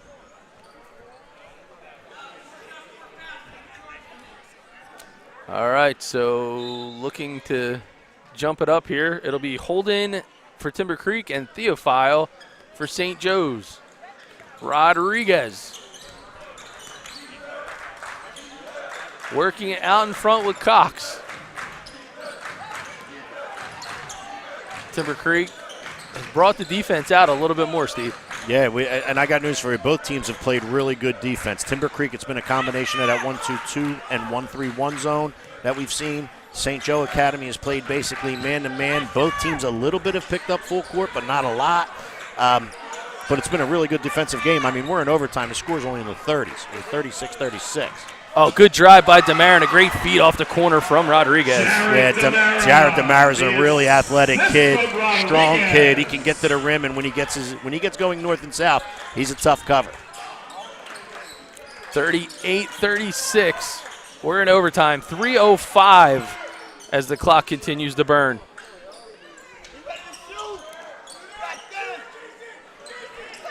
Going back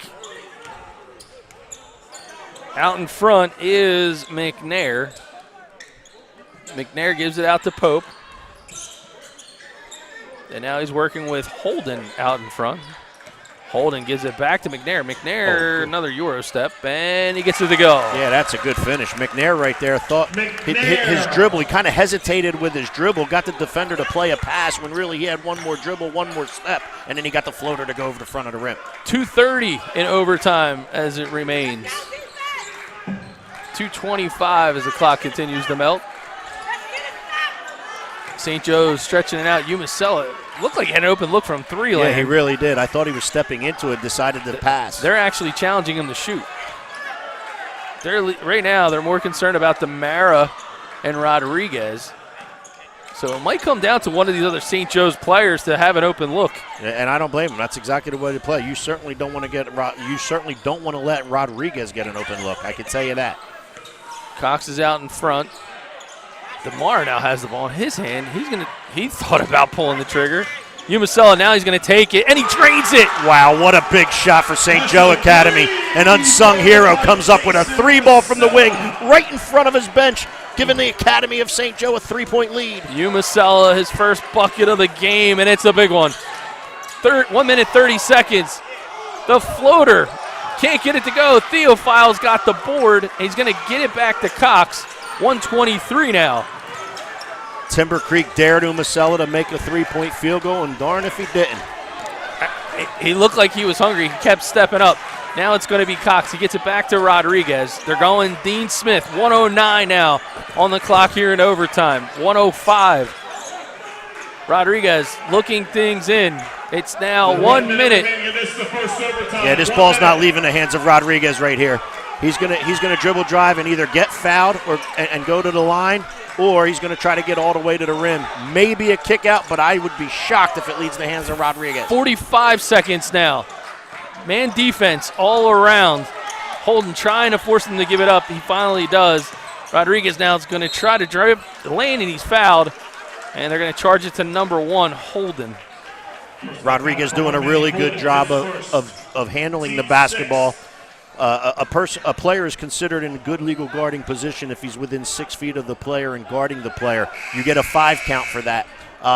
But Rodriguez was able to, use a jab step, really get away from a defender, and not allow a 5 count to take priority. And I said the ball, I would be shocked if it left his hands. But even in overtime, we're still not in a 1-and-1. So Rodriguez is going to get another shot at handling the ball again. And there it is, 37.5 seconds left on the clock. Oh, and there's a potential costly turnover. Yeah, Rodriguez got himself in trouble in the corner of the court. Tried to throw the ball back to Demary, overthrew him. And this is actually going to go down as a backcourt violation because Demary touched it in the backcourt. Some quick changes, 29.3 seconds remaining in the game, 41-38. Possession now in the hands of Timber Creek on their offensive side of the floor. Adrian Smith comes in for Umansella in regards to a defensive substitution for St. Joe. There's Warren with the basketball. He's been a hot hand. Remember, it's a 3-point game. 20 seconds. 18 and counting. Clock continues to melt. Looks like they're going to try to hold for one tie shot here. Back to Warren it goes. 11 seconds, 10 seconds, 9. He shoots for 3, and he's down it goes with a defender right in his face. Jamar Cox contested it and contested it well. Desperation time. And we're going to double overtime. What action we have in here tonight in the nightcap. Wow, what a big time play. Look how he steps up from almost NBA land. Splash. The ball was in the hands of the Timber Creek player that Coach Bowles wanted him in. Brian Warren with Cox coming out and contesting. He contested it well, and he did also without even fouling him. And you see this mad scramble at the end as the clock expires, and we head to double OT, baby. And nothing but net with the wing 3 for Warren. 41-41 is what we're locked at. All of the crazy action here on BFA. This is the last game of the evening. So now it's, as you can see, 2 overtimes. We're in double overtime. Again, 4 minutes will go back on the clock. I previously stated that 32 minutes was enough to decide a winner. 36 isn't either. 36. So we're headed to play 40 minutes tonight. A whole another 5th quarter. These overtimes are getting a little old for Paul Rodeo Jr., I can tell you that. In the Ocean City Prime Events tip-off tournament, Tom Williams tournament, that's a great opening weekend tournament. In the Wildwood Convention Classic, the Boardwalk Classic is where St. Joe Academy had to win in triple overtime and avenge an early loss against Ocean City. Oh, and they're going to give a timeout awarded to Timber Creek. So you'll see it here on the Game Changer instant replay, perhaps. It's got to be a full. It's got to be a full. Full timeout taken by Timber Creek. Full timeout called by Timber Creek. Here it is as we back it up. As he was falling to the floor, Coach calls for the timeout, and he's granted it. Yeah. Yep. That's what happened. So it has to be a full timeout in overtime. Correct. You're granted each overtime period. You're granted 1 full timeout. So you can carry whatever you had left from regulation. So, example, if you had 2 left in regulation, you'd get 1 for the single and 1 for the double. So it means you'd have 4 left if you didn't use them. But yes, it's a full timeout that's granted in each overtime period. So 3 seconds in, because every possession is counted. I get why you're saying it, because the question is, was the timeout called before the travel? Because him sliding on the floor and maybe rolling over while he had the possession of the ball on the floor, did that take place, and was that a travel prior to the timeout called by Timber Creek's coach? Well, it's a premium. It's a great heads-up coaching play by Coach Bowles. Oh, yeah. He won the tip, and he wanted the possession of the basketball. He wanted to try to get the first lead here in double overtime, and he was about to turn it over on the walk. So good heads-up coaching on the timeout call by Coach Bowles. Nobody's going home tonight, partner. Not yet, anyway. Anderson, his 3 ball is short. Here comes St. Joe's. 3:45 in double overtime. I didn't happen to mention that this one was going to be a good one, did I? Not at all.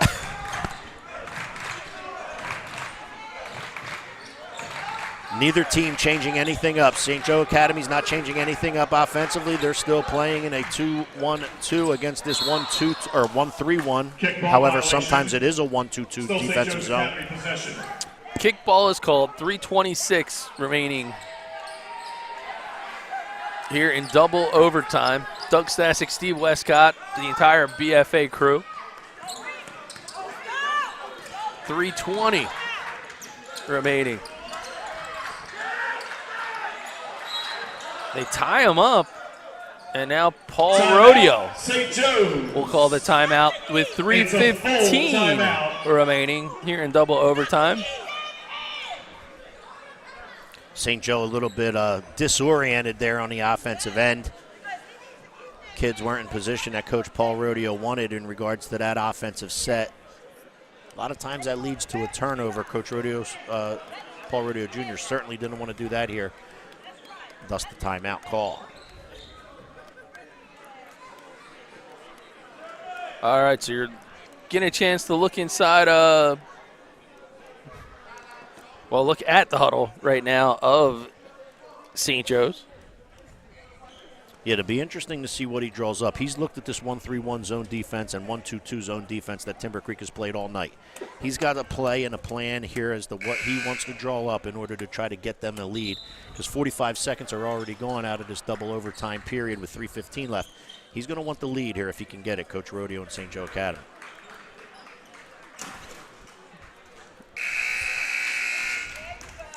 Well, it seems to be working for both teams. It's just a question of who's going to have a little bit more fortune at the end of it, because it almost feels like it could be anybody's game, and we could do this a whole bunch of times tonight. Yeah, both teams playing very hard in here tonight. Both deserving of a win. This is one when you go home, it's a shame somebody had to lose, really. Both teams have left it all out on the floor in here tonight. 3 minutes and 5 seconds. 3 ball from way downtown, and that is a We big talked three. about it before. We talked about parking lot, and he shot it from the parking lot there. That was an NBA three right there by Rodriguez. 2:52. Clock continues to burn. Double overtime. 3-point lead for St. Joe's Academy. 20 points for Rodriguez. Looks like we have an offensive foul called on the screener. Here's our game changer replay. Look, that Rodriguez was about 6 or 7 feet behind the three-point line, although it was direct and had a good look at, dead look at it from the top of the key, and down it went. Offensive foul was called on an illegal screen by Timber Creek. That's charged to Sammy Anderson. 2:45 now remains in the ball game. St. Joe Academy comes up with a bucket here. Certainly will hurt the Chargers of Timber Creek. Show the clock if you can. Maybe mix it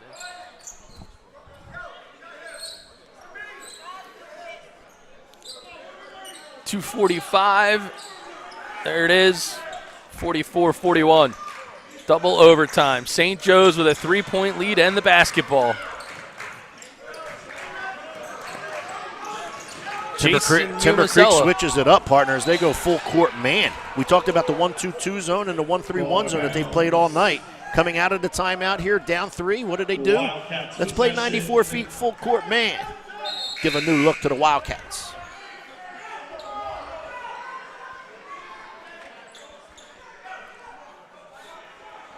So Will Spross is in the game to handle the basketball right now for St. Joe's. 2 minutes and 28 seconds, double overtime. Rodriguez, it's like deja vu. Yeah, he certainly can handle the ball, right? He knows how to get a defender off him. Last time that this dance was going down, it was in regulation. Jason Umasella come in clutch off the bench, and there's an offensive foul against number 13, Rodriguez, and got to keep the emotions in check. And that's the 4th foul, Steve, on Rodriguez. Yeah, really good defensive job by Asa Wharton right there. 2:04 now. Good job by his teammates coming to get him and gather himself because he was almost got a unsportsmanlike taunting technical. But his teammates came to his rescue and helped him out.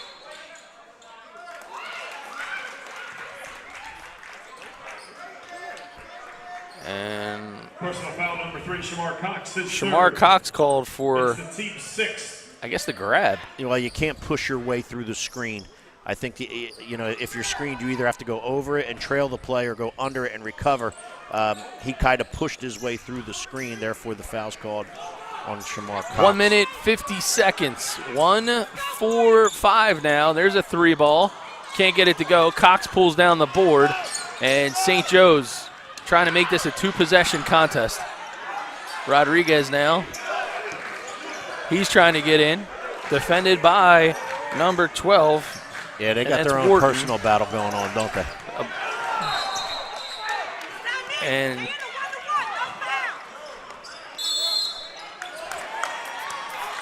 timeout on the floor. Or is that a technical foul? Partner, let me tell you what I think we have. There was a timeout on the floor. St. Joe's called timeout. However, the official after the timeout called, we were talking about their own internal personal battle between Wharton and Rodriguez. Wharton said something to Rodriguez. Rodriguez flipped the ball at him. So I think what they called was double technicals. They called a technical on Wharton and a technical on Rodriguez. Which would be why the official pointed at both benches. Of them. Number 13, Arnaldo Rodriguez. That's his 4th personal. And for Timber Creek, Wharton picks up his 2nd personal. Yeah, that's exactly what PA Public Address announcer Dennis Smith just explained. Technical fouls go down as personal fouls in the scorebook. It was only Wharton's 2nd personal foul, so he's nowhere near foul trouble. But St. Joe could have really got hurt because that foul was Rodriguez's 4th. If that was his 5th, he's removed for the last minute 27 of this one. Yeah, so again, unofficial what I had here, but that's what they're saying right now is that it's his 4th. So 127 as we reset things here in double overtime. Arnaldo Rodriguez and Wharton have to really be careful here. You can't let your emotions get out of check. You got to keep them under control here because the biggest thing going down right now is your team coming up with a W. So St. Joe's can make this a 2-possession contest here in double overtime. Damara inbounds the pass, and it's going to be number 1, Spross. Spross was in here earlier handling the basketball. He now goes to his left. Oh, and it's a strip. Big opportunity for Warren, trying to keep his cool. 1:11 on the clock. Wide open lane for Anderson. He kicks out for the 3. 3 ball off the mark. Timber Creek needed that one. That was a good open look for Pope. Couldn't get it to flush. Good dribble drive, good kick, just couldn't get it to go. 2nd overtime. And we're just under a minute, as you heard public address announcer Dennis Smith here in the 2nd overtime. But now they go to the lane, or go to the line as they're going to shoot. Team's 9th. 1-1. 1-1. Timber Creek finally reached a 1-1 in double overtime, which that last foul was their 7th. Will Spross, the line. Going Shooting to the line 1-1. for St. Joe was it number 1, Will Spross. Yeah, Spross came into the game early on handling the basketball. And some of the guys that have come off of the bench for St. Joe's have come up clutch. So Spross has done a good job. We talked about Umacella's big-time shot. Yeah, he can handle the ball, and he tries to have a calming influence in regards to what St. Joe Academy wants to get accomplished on the offensive end. And talking about a calming influence, he stood at the foul line right there and knocked down that first free throw. 4-point game, 59 seconds remaining in double overtime. And now a commanding 5-point lead in some respects. 2 big foul shots right there by Spross. Spross gets the job done. He'll step out. Adrian Smith will check back in. 2-possession game now with 58.9 left. Warren. And now a timeout called by Timber Creek. Both teams, both coaches pulling out all the stops in this one. Hey, man, you got to empty the whole bag of tricks. You can't take the timeouts home with you. That's what we say in the coaches' world here in hoop on the hardwood. Can't take it home. May as well use it and draw something up you like and want. Again, I want to thank all of our fine sponsors of BFA Sports and the Seagull Classic. Then Paul 6 versus Trenton Catholic. Here. St. Thomas Aquinas versus Camden Eastside at 1. Elizabeth versus Cal Champion Mainland at 2:30. Salem versus Cherokee at 4. And a rivalry renewed at 5:30. Atlantic City versus Linden at 7 o'clock tomorrow night. Paul Radio Senior goes for win 999 versus Toms River North. And the final game of the 2023 Seagull Classic will take place when Holy Spirit hosts Pleasantville, the Battle of Route 9. And that was public address announcer Dennis Smith giving Nobody you does it tomorrow's better. schedule. Mentioned it a couple times. Nobody does it better. All right, so taking a quick gander at the potential scoreboard here. 57 seconds remaining in double overtime. So here's a situation you asked me earlier. What kind of look do you want if you're Timber Creek? Here with a two-possession game, you're going to try to attack the basket and see if you really want to get the first open look you can. But you'd like to get it going to the basket, potentially drawing a foul, stopping the clock if you could. So let's see if he drew something up for an open look or something dribble drive to the rim. So for those football fans, it's like going for the touchdown first and then take your chances with the long field goal. That too. All right. Here goes Timber Creek. Oh, lost the handle there is number 14, and that's McNair. He's going to get tied up, and I guess we're going to get another Coach Bolds calls another timeout, I believe. I don't know how much he has in the bag. How many timeouts can he have? Like I said, he must have had some to carry over from the regulation because he got an extra one for the first overtime, another extra one for the second overtime. That's his third one here, at least in overtime.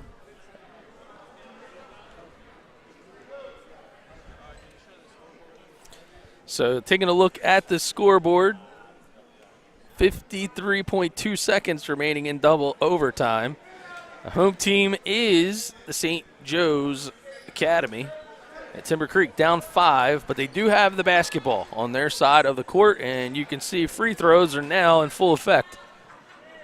Yep, and I think you're going to see Timber Creek try to get something, dribble drive to the rim, finish at the rim, if not attempt to draw a foul. But you want your first good look because you do only have 53.2 left yet. So if you have a good look, take that good look right here because it's a two-possession game. Well, for those fans at home, got to be enjoying the basketball that you've seen today on the BFA Live Sports YouTube channel. Be sure to hit that like and subscribe button, and if you hit the bell on the reminders, you'll get indications of when we go live tomorrow. So first tip-off tomorrow is scheduled for 10 a.m. It'll be Ocean City versus Southern. Correct.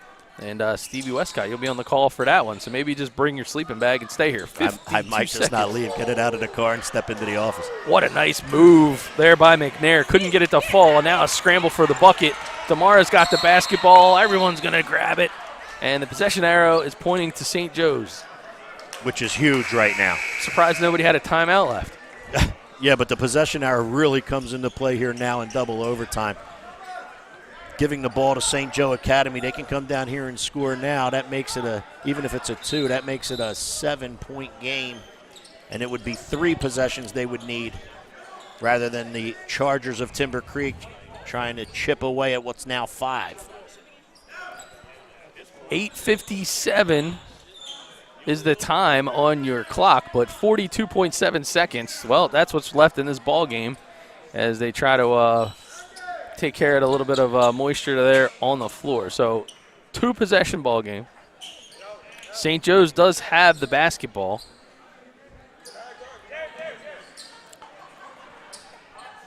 Looking over across the court there. I think all has been taken care of. I want to thank everybody for tuning in and joining us tonight. Inbounds pass. Great Look at play. that. Oh, big Oh, they called it travel. Yeah, I'd like to see this again because it'll be interesting to see if he does. Great play, back screen. Cox runs 1, 2, 3. Yeah, that's a walk. That's a great call by the official in a big time of this basketball game in double overtime. But it was a great call by St. Joe Academy, breaking the full court pressure. Back screen, and Cox got loose running the floor. 40 seconds as Warren takes the ball from McNair. Warren to his left, goes to the lane, turnaround jumper, in and out. Theophile pulls it down and quickly is fouled. He'll go to the line. 29.9 seconds is on the clock in double OT.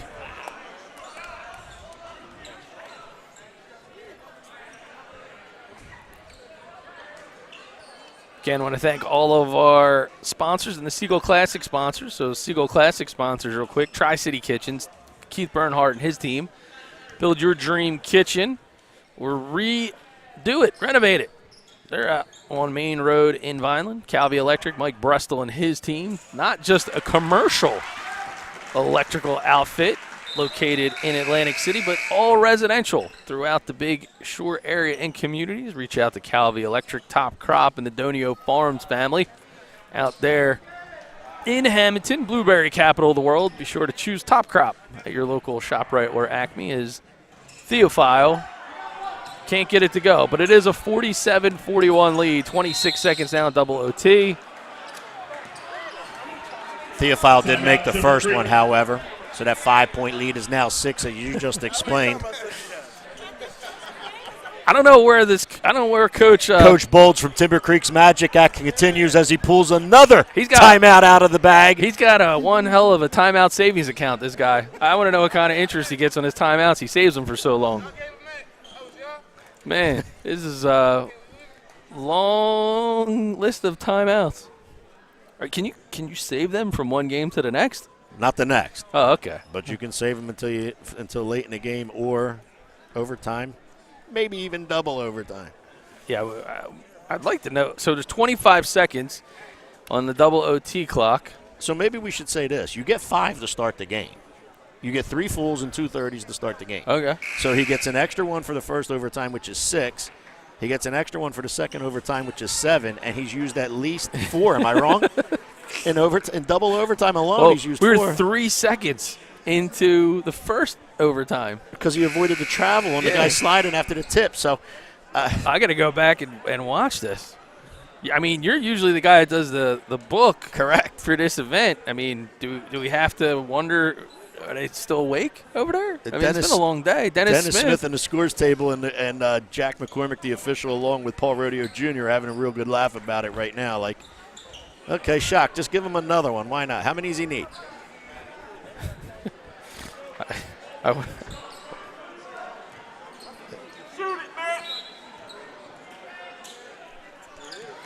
And there's the inbounds. And now Warren going to have to hurry up and try to cut this lead in half. 19 seconds, 18 seconds, 15 seconds. Way downtown. That one is long. It's going to go back into the hands. 3 ball from Nasuti, and he can't get it to go. Nasuti They're going to try it again. Desperation 3. There goes Pope. Pope's is off the mark. And Nasuti's going to get another look. Time expires. That goes, but there's a winner. That ball counts, but that's the ball game. 44 is not enough, but 47 is. 47-44 is the final here on BFA Sports. Put the 3 on the board. Yeah, cause we on the up. Work, ayy, cause we run it up.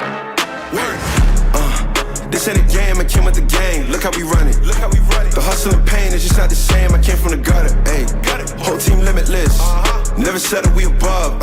Whole crowd showing love. Girls, we up. We on the up.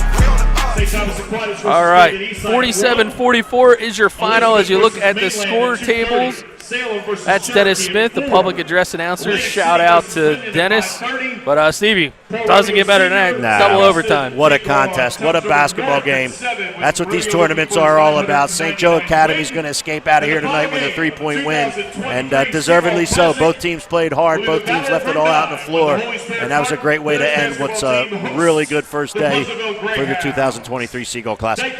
So Arnaldo Rodriguez leads all scorers with 20, and he helped them secure the victory. So for the entire BFA Sports crew, today's executive producers were Mr. Ryan Ranowski, Ryan Schumacher, Andrew Jersky, the director, Mr. Drew Stasic, statistician Drew Stasic, Charles Hope, the legendary camera op. He's been holding down the main camera. We've got Jarrett Garcia, one of Rowan University's finest. We had Pat here earlier today, and that should do it. Yeah. A lot of basketball. See you tomorrow, 10 a.m. Tip-off. Take care, all.